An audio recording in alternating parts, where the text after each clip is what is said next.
Hello, this is Angela with Parkrose Permaculture.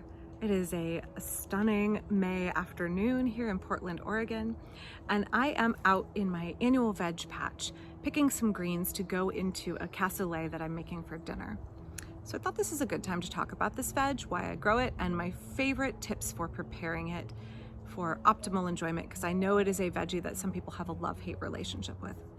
I'm talking about Swiss chard, also called Silverbeet or just straight chard. Swiss chard is a leafy green that is basically a beet that we have bred, we have selected for more tender, more delicate greens than your average beet. So it doesn't produce a beet root on the bottom of it, and the leaves are less tough and fibrous, so it is harvested for the leaves. Now, just like beets, it is a biennial, so the first year it is going to grow and produce leafy greens, and the second year it is going to flower in the spring and set seed. This growth habit has made it particularly easy to grow in my garden. Swiss chard is a plant I have not intentionally planted in probably 12 years because I just let it self-sow where it wants to. I let a good chunk of it in spring go to seed, and then I let it those seeds mature and I sprinkle them around my garden, or I let it go where it wants to. I let the wind distribute the seeds. And then later in the summer and early fall, I have new Swiss chard coming up on its own. So it doesn't come up where I want it to, it comes up where it is happiest, and then I make use of it there. So this patch right here has some volunteers that volunteered last fall, and I'm still harvesting off of them. Swiss chard is a great crop for cool weather areas. It will go and go and go and go, and in my climate, in 8B, it overwinters incredibly well. If we have a super hard freeze, it can get a little bit slimy and die back, but then it will put up new foliage when the weather warms back up into the 30s. So let's talk about where you want to grow this. You want to grow it in full sun. I know sometimes there are gardening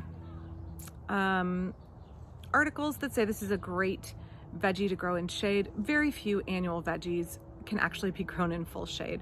This really likes 6 to 8 hours of sun, but it can take your sunniest aspect and do very well.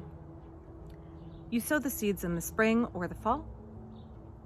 Not too much bothers it. In my climate, there are two main pests, and let me show you. The first one is it gets slug chews on it. So everything in the Pacific Northwest is prone to slug damage. We live in Slugville here. So you might get little chewed spots on it. That's okay, still perfectly good to eat. If it's tasty to the slugs, tasty for me. The second problem it gets, pick one over here, is leaf miners. Now, a lot of your leafy greens are going to be prone to this. It impacts Swiss chard particularly heavily, also beet greens. Leaf miners love it. You can see the leaf miners run around in the leaves and damage them. These are still perfectly edible. You can pick out the parts with the leaf miners and still eat it. The only effective way I have found to deal with leaf miners is to pluck infected leaves and feed them to my chickens and reduce the overall population. That helps significantly. This is still perfectly edible though. Maybe not something you can sell in a market garden, totally edible for a home garden. Now, because I let my Swiss chard freely self-sow, I get a lot of genetic diversity. Let me flip the camera around and show you real quick. So you can purchase Swiss chard in a number of different colors. I started out with Vulcan red and 5-color rainbow Silverbeet. And from there, I have let them do whatever they want. Fort Hook Giant is another good variety that produces huge leaves. But I have let mine naturalize and express their full genetic diversity in my garden. And what I found is that the yellow varieties of Swiss chard have not persisted, but the red varieties and the white varieties have done very well. And I can get leaves that are kind of a diversity of textures. Some of them are really, really shiny, and some of them have more of a dull cast to them. This one is a little bit more dull, and it feels different. It feels a little coarser. And I find that there isn't much variation in flavor, but as long as I am letting it come up, you can see there's one over here I've been harvesting off of that came up in the path. I let it freely reproduce how it wants. It is automatically selecting for varieties that do well in my climate. Now, if your Swiss chard is starting to bolt like this one is, you can pinch out the middle like this, and you can eat this, and that will slow the bolting of your Swiss chard. I don't do that with most of my Swiss chard because I want it to sow itself around the garden. I want it to bolt and go to seed. It will send up a long flower spike and then it will seed itself all over the place. But if you want to slow down your Swiss chard from bolting, just pluck at that middle. Okay, so let me pluck some of these leaves and take them into the kitchen and show you how I prepare them. Folks can have kind of a mixed reaction to Swiss chard. You either really love it because it is a mild green, or you feel that it is something that is not pleasant to prepare, often overcooked and not tasty. So let me give you my tips for getting the maximum texture and flavor out of your Swiss chard. Alrighty, we're in my kitchen. I have just finished prepping the butternut squash. So dinner tonight is going to be pierogies, which are stuffed with onion and potato, and they will be fried in butter and served with sour cream. Roasted butternut squash with a really spicy smoked paprika topping on them. The seeds and peels are about to go outside to my ducks and chickens for a treat. And then I'm going to be making a meatball and bean, sort of like a cassoulet, with a tomato sauce. And so I'm using, instead of sausage, I'm using meatballs because that's what I had in my freezer, and cannellini beans. I find that tomato-based sauces pair really well with Swiss chard. So I want to have deep leafy greens in every meal if I possibly can. I eat a lot of kale and a lot of other leafy greens most of the year. Swiss chard is probably the mildest of those leafy greens, and so I put it in dishes where I don't want it to overpower. So when cooking with Swiss chard, I have a few tips because some people really don't like it, and for good reason. So let me flip the camera around again and show you how I prep my Swiss chard. If you have picked your Swiss chard and you can't cook it right away, you can put it in a jar of cold water on your counter or even overnight in the fridge, and that will help keep the greens nice and crisp. Now, Swiss chard is different from regular beets in that the greens are much more tender and you can eat the whole thing even when it gets quite large. When folks don't enjoy Swiss chard, including myself and my children, what I have found is that it's because the preparation is not optimal. So when you're looking at a big leafy green with a thick stalk, the leafy green and the stalk are going to cook at different rates. So for me, I have found the best way to get enjoyment out of my Swiss chard and the best texture is to separate them, okay?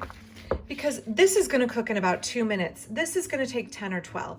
So what you find if you chop the whole thing and put it into your stew or your soup is that the stalk is underdone and the leaf is overdone. One or the other or both is a problem. So for me, what I do is I remove the stalk and then I cut it almost like if I were cooking rhubarb into small pieces.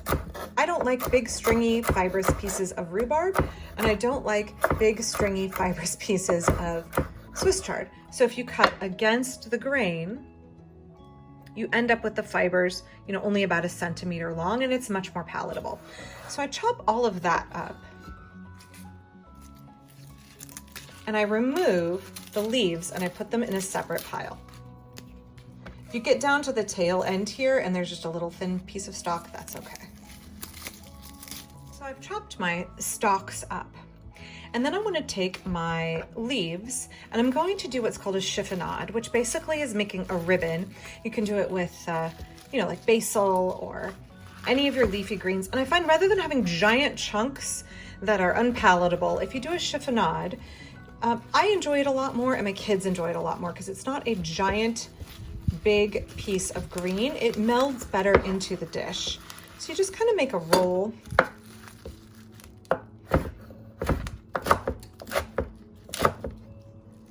So So I have my chiffonade or my ribbons, and then I can take them and cut them this way a couple of times. The next step is I'm using my Instant Pot. I use it a lot because having 4 kids that I'm homeschooling and caring for elderly parent and trying to do a YouTube channel and trying to garden extensively, I need uncomplicated meals. So you can see right now I have homemade tomato sauce, I have chicken meatballs, there's onions and garlic, and I put some nutritional yeast in for a little umami flavor, and white beans. So this is gonna cook for a couple more hours until dinner is ready. I'm gonna go ahead and add my stalks only. I'm also going to add a shot of balsamic reduction at this time. I think that the acid helps brighten the whole dish, but it also helps to break down those tougher stalks. A little bit of acid goes a long way. So I'm gonna stir that all in together, and I'm gonna let this cook for another couple of hours, and the stems will break down and be incorporated into the sauce, and we will get all of the good nutrition out of them. So now I'm left with the leafy greens and a chiffonade. I will be adding these to the dish 5 to 10 minutes before I put it on the table. That way they will just get steamed in the hot stew or cassoulet, and they will not have a time to overcook and lose their flavor and get soggy and unpleasant. So for me, splitting up my Swiss chard has been one of the greatest keys to learning to enjoy it. Okay, so I hope that that helped you get a look at how I grow and prepare my Swiss chard so that I can have optimal nutrition in my diet, but also have optimal enjoyment of the food that I am endeavoring to grow in my garden. Again, for me, that key to enjoying Swiss chard is breaking it up into its different components, understanding what it needs to cook, and knowing that it's okay to separate the stalk from the leaf so that they both are cooked precisely for maximum flavor and appropriate texture. So if you enjoyed this video, please give it a thumbs up. Please consider subscribing to my channel and let me know what kind of content you would like to see about permaculture, gardening, sustainable living. Thanks.